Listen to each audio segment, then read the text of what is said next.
Halo teman-teman semuanya, apa kabar? Semoga teman-teman semuanya dalam keadaan baik, sehat tentunya ya. Oke, saya ucapkan selamat datang di kelas Q bersama saya Juliem Krismanzaluhu ya teman-teman. Oke, setelah pada video-video sebelumnya kita telah berhasil menjalankan file HTML kita di browser, serta kita juga telah mengetahui akan struktur dasar daripada HTML itu sendiri ya teman-teman. Nah, pada sesi kali ini kita akan mengenal istilah tag, elemen, dan atribut ya teman-teman. Karena di video-video selanjutnya nanti kita akan lebih sering mendengar akan hal-hal ini. Jadi biar nanti teman-teman tidak akan bingung atau tidak bertanya-tanya apa sih itu tag, elemen, atribut. Karena saya akan sering mengucapkan hal-hal ini nanti ke depannya dalam proses belajar kita nantinya teman-teman. Oke, kita mulai saja ya. Yang pertama itu tag ya teman-teman. Nah, tag itu merupakan kode yang digunakan untuk memberitahukan secara spesifik kepada browser bagaimana sih isi atau konten itu ditampilkan teman-teman. Nah, sebagai sebuah bahasa markup, HTML itu membutuhkan cara untuk memberitahu web browser untuk apa sih fungsi sebuah teks atau konten itu ya teman-teman ditampilkan. Nah, misalnya teks ya teman-teman, apakah si teks itu ditampilkan sebagai paragraf atau apakah si teks itu ditampilkan sebagai list atau juga apakah teks itu ditampilkan sebagai link. Nah, maksud saya seperti itu teman-teman. Oke. Dan hampir semua tag yang ada di dalam HTML teman-teman itu ditulis secara berpasangan teman-teman. Jadi ada yang namanya tag pembuka dan juga tag penutup. Nah, walaupun nanti pada praktek kita ke depannya ada beberapa tag yang tidak memiliki pasangan, melainkan cuman tag pembukanya doang teman-teman. Oke, lanjut.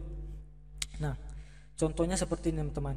Ini adalah tag A. Nah, tag A ini kan digunakan untuk mendefinisikan sebuah anchor atau link. Tag P untuk mendefinisikan sebuah paragraf. Tag LI untuk mendefinisikan sebuah list. Tag H1 untuk mendefinisikan sebuah heading. Nah, teman-teman tidak perlu bingung ya. Maksud dari tag A, P, LI dan H1 ini terus kegunaannya apa? Nah, ini akan kita pelajari di video-video selanjutnya teman-teman. Kita akan praktek gitu. Dan masih banyak lagi ya teman-teman tag-tag yang ada pada HTML itu teman-teman. Baik, selanjutnya elemen pada HTML ya teman-teman. Nah, elemen itu sendiri itu merupakan isi dari tag yang berada di antara tag pembuka dan tag penutup teman-teman. Nah, termasuk juga itu jika ada ya tag dan atribut yang dimilikinya teman-teman. Nah, contohnya bisa teman-teman lihat seperti ini. Nah, ini adalah paragraf. Nah, ini merupakan elemen daripada tag paragraf teman-teman. Nah, contoh yang kedua, nah ini adalah paragraf. Teman-teman bisa lihat kata paragraf ini diapit lagi di antara kedua tag ini ya teman-teman, tag EM. Teman-teman tidak usah bingung, itu apa sih tag EM? Nanti akan saya jelaskan di video-video selanjutnya teman-teman. Kita akan praktek kegunaan itu sendiri. Oke. Ini juga contoh yang kedua ini merupakan elemen tag P juga teman-teman. Nah, seperti yang dijelaskan di atas, termasuk tag dan atribut yang dimilikinya jika ada teman-teman. Nah, ini kan ada tag di dalam tag. Nah, ini merupakan tag P teman-teman karena pembungkus utamanya adalah merupakan tag P. Nah, selanjutnya contoh yang ketiga adalah dia memiliki atribut teman-teman. Nah, teman-teman nggak usah bingung juga ya atribut ini. Nanti akan saya jelaskan di slide berikutnya gitu. Nah, si tag P ini memiliki atribut align, yaitu dengan nilai center, pengenalan atribut pada HTML. Maka si atribut maksud saya si paragraf ini itu akan ditampilkan dengan rata tengah teman-teman. Nah, itulah kegunaan daripada si align center ini, dan ini juga kita sebut sebagai elemen daripada tag P teman-teman. Next, kita akan tahu atribut ya teman-teman. Nah, atribut itu sendiri merupakan sebuah informasi tambahan yang digunakan pada sebuah tag dan berada pada tag pembuka itu sendiri. Nah, teman-teman bisa lihat di contoh ini. Nah, atributnya kan ada di dalam tag pembuka teman-teman, bukan di tag penutup gitu teman-teman. Nah, informasi itu sendiri berupa instruksi atau memberikan efek pada sebuah tag. Contohnya seperti ini teman-teman.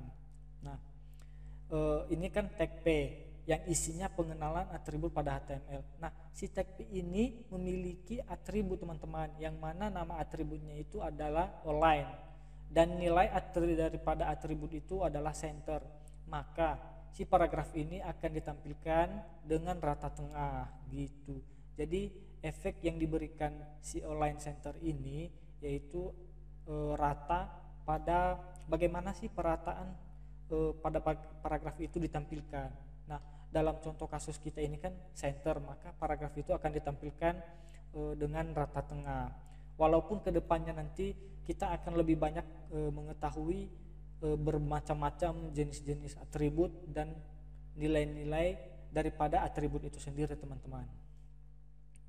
Oke, atribut itu sendiri teman-teman biasanya memiliki dua bagian ya teman-teman, yakni terdiri daripada nama atributnya sendiri dan juga diikuti dengan nilai atributnya teman-teman. Seperti contoh kita yang di atas ini teman-teman. Nah, ini adalah merupakan nama atribut teman-teman, align. Ini merupakan nama atribut. Sedangkan center ini merupakan nilainya teman-teman, nilai daripada atribut si align ini.